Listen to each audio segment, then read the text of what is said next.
حالت جنابت میں سحری کھا لینا اور روزہ رکھ لینا جائز ہے، لیکن جتنی جلدی ممکن ہو انسان کو پاکی حاصل کر لینی چاہیے، اس لیے کہ زیادہ دیر ناپاک رہنا بھی گناہ کے زمرے میں آتا ہے۔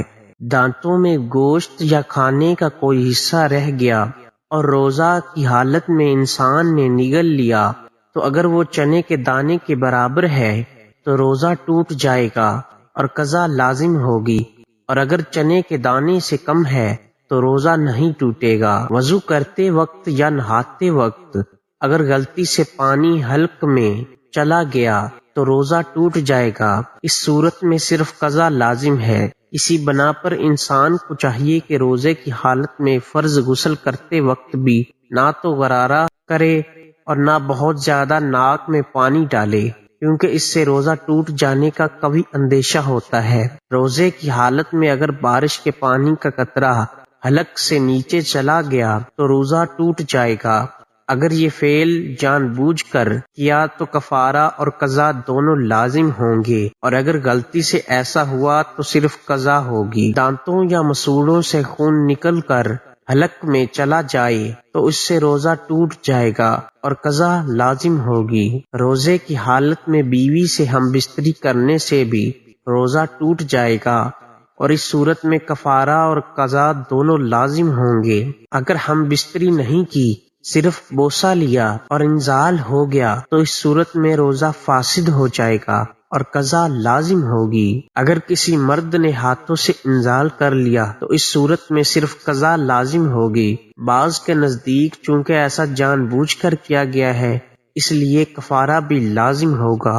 روزہ کی حالت میں سگریٹ یا حقہ پینے سے بھی روزہ ٹوٹ جاتا ہے، اور اگر یہ کام جان بوجھ کر کیا ہے تو قضا اور کفارہ دونوں لازم ہوں گے، ورنہ صرف قضا لازم ہوگی۔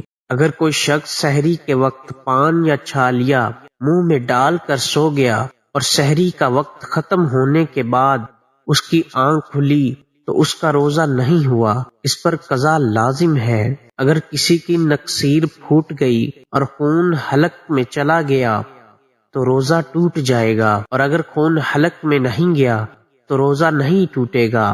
روزے کی حالت میں سانس کی بیماری کی وجہ سے انہیلر استعمال کرنے سے روزہ ٹوٹ جائے گا اور صرف قضا لازم ہوگی۔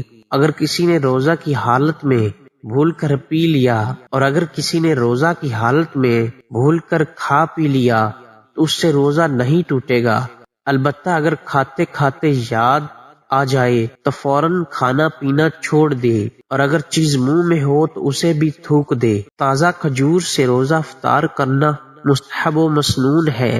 اگر کھجور میسر نہ ہو تو پانی سے روزہ افطار کرنا چاہیے، اس لیے کہ نبی اکرم صلی اللہ علیہ وسلم کا بھی یہی معمول تھا۔ افطار کا وقت دعا کی قبولیت کا وقت ہے، اس لیے افطار سے چند منٹ پہلے سے ہی خشوع و خضوع کے ساتھ دعا کا اہتمام کرنا چاہیے۔